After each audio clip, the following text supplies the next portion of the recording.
Ito po mga kababayan, napaka-importante pong malaman ng mga kababayan nating Pilipino.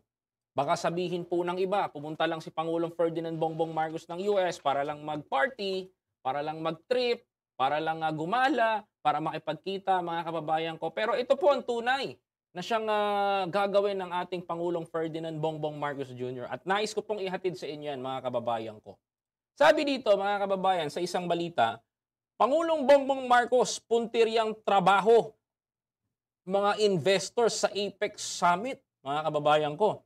Sabi po, mga kababayan, maliwanag po dito, ang pagpapalakas sa pamumuhunan at kalakalan, gayon din ang dagdag na trabaho para sa mga Pilipino, ang pangunahing puntirya ni Pangulong Ferdinand Bongbong Marcos Jr. sa kanyang pagdalo sa 30th Asian Pacific Economic Cooperative o APEC Summit sa San Francisco, USA, mga kababayan ko. Maliwanag ang target ni Pangulong Ferdinand Bongbong Marcos, mga kapatid, investment, negosyo, trabaho, mga kababayan ko, na gusto niyang dalin sa Pilipinas. Sabi ko nga sa inyo, President Ferdinand Bongbong Marcos is one of the best salesman. Ahente. Di ba? Kasi pag nandoon si Pangulong Bongbong Marcos, ibibida niya ang ganda ng bansa natin. Mga kababayan, bago umaten sa APEC si Pangulong Ferdinand Bongbong Marcos, pinlansya niya muna ang bansa natin. Meron na tayong magandang gagawin, meron tayong isasagot na magandang pag-unlad sa bansa natin. Na paano niya ibibida sa mga world leaders, sa mga businessman, sa mga tao doon, mga kababayan ko, na ito, maganda mag-invest sa Pilipinas. Tara, pumunta kayo dito. Yun ang ginagawa ni Pangulong Ferdinand Bongbong Marcos. Sometimes hindi maintindihan ng mga Pilipino to. Akala kasi nila pag pumunta ang presidente sa ibang bansa, makikipagkwentuhan lang niya kay Biden, makikipagtsikahan lang niya sa mga world leaders. Siyempre mga kababayan ko, uuwi sa Pilipinas yan at magdadala yan ng limpak-limpak na investment at trabaho para sa mga Pilipino. Ang tanong dito mga kababayan ko, kapag nakakuha ba ng investment si Pangulong Bongbong Marcos? Sabi ito, tatanungin niya, pag nakakuha ba ng investment si Pangulong Bongbong Marcos ko, itrabaho na ba kagad yun? Mamaya, sasagutin natin yan. At dagdag pa dito sa column na to, mga kababayan ko, sabi pa dito, sa kanyang talumpati bago tumulak sa Estados Unidos nitong Huwebes ng gabi, November 14, sinabi ng Pangulo na makikipagpulong siya sa leaders ng mga bansang malakas ang ekonomiya sa Asian Pacific region para matupad ang adhikaing sapat na supply ng pagkain, enerhiya at isama ang micro, small, medium enterprise o SME sa pag-angat ng kabuhayan ng bansa, mga kababayan ko. SME, MSME, ito po yung small entrepreneurs, yung nakikita nyo po na go-negosyo, sila po yun. Sabi pa niya dito, kasama niya ang kanyang mismo ang makikipag-usap sa mga malalaking negosyante para hikayatin ang mga ito na mamuhunan sa bansa kasabay ng paglalatag ng economic agenda ng Pilipinas. I expect to meet with American business leaders to further promote the trade investment opportunities in the Philippines, dagdag pa ng Pangulong Bongbong Marcos. Kasama ng Pangulo sa kanyang US trips ang high-profile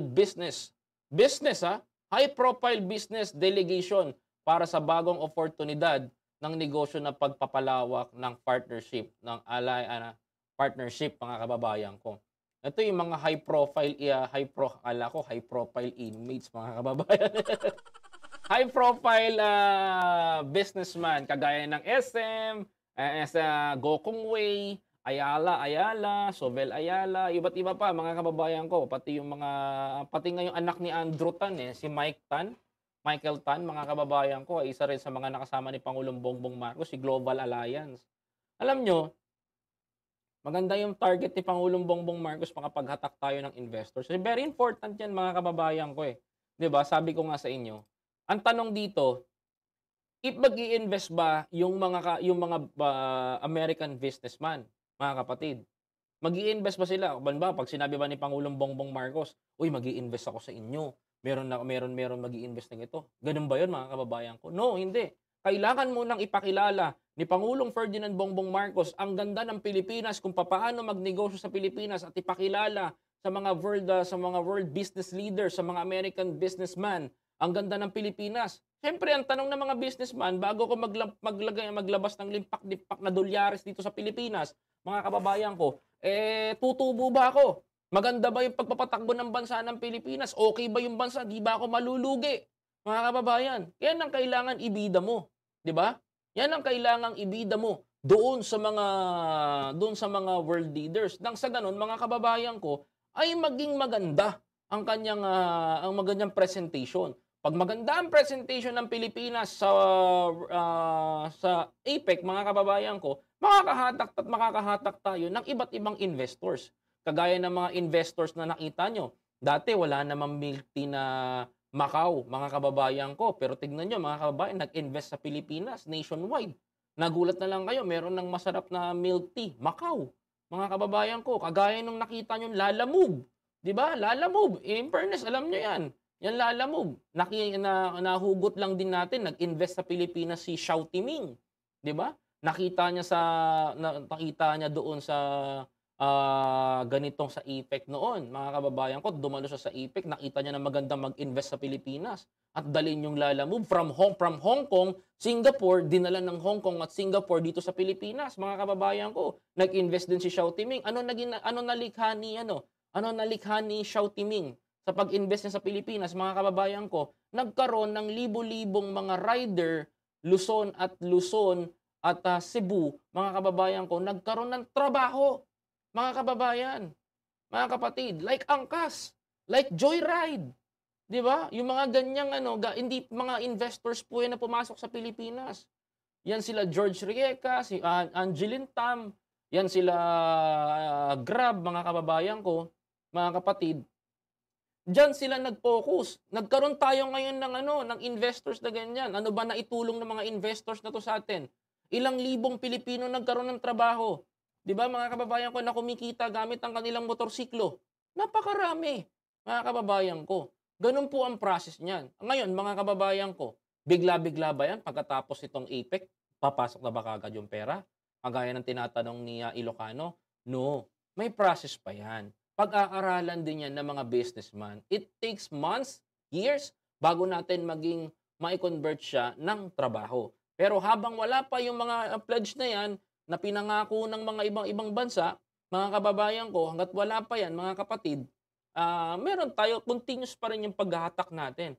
Continuous pa rin yung paghahatak natin na mas maraming investors, na mas maraming pumasok sa atin, nang sa ganun, mga kababayan ko, hindi tayo mahirapang mga Pilipino. Kung hindi man to pa rin nito, pumunta sa Dubai, at least tinupad. Pagpunta ng US, may mga nag-invest naman sa akin, tinupad naman nila, mga kababayan. Parang ganun, something like that, mga kapatid. Pero, just kika-clarify ko sa inyo, mga kababayan ko, ang paghahatak ng investors ay mahalaga para sa atin. Dahil yan po ay lilikha ng trabaho. Kapag lumikha po yan ng trabaho, magkakaroon ng trabaho ang mga Pilipino, gagaan ang buhay, mga kababayan ko, dahil meron po silang pagkakakitaan. Pero kung wala pong pinagkakakitaan ng Pilipino, mga kababayan ko, at wala pong investors na pumapasok sa atin, kulang po ang produce ng trabaho dito sa Pilipinas, mga kababayan, mga kapatid. Yan po ang pinakamagiging problem natin. Pero kung ang mga Pilipino ay maraming trabaho at maraming hiring kayong nakikita at sandamakmak, at nakikipag-agawan na ang mga agencies, nakikipag-agawan na ang mga factories, nakikipag-agawan na ang mga iba't ibang kumpanya, magkaroon lang sila ng tao, mga kababayan ko, ganyan po ngayon, mga kapatid, ganyan po ang magiging sitwasyon kapag, mga kababayan ko, sandamakmak na po ang mga investors dito sa bansang Pilipinas, mga kababayan. Kaya, konting tiis, mga kapatid. Konting tiis. You know, bakit for example, ang Korea, nag-aangkat pa sila ng mga Pilipino. Oo, ito totoo to. Bakit ang Korea nag-aangkat sila ng mga Pilipino? Factory worker.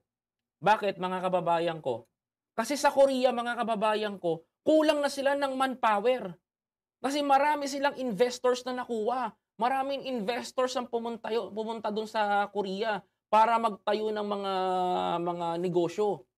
At ang pinakamasakit nito, mga kababayan ko, nagkukulang na si Korea ng tao. Kaya ngayon, mga kababayan ko, naging solution niya, mga kapatid, ay kumuha ng mga Pilipino, mag-hire ng mga Pilipino dito sa Metro Manila, sa Luzon, sa Visayas, sa Mindanao, at dalhin do'n sa Korea maging factory worker.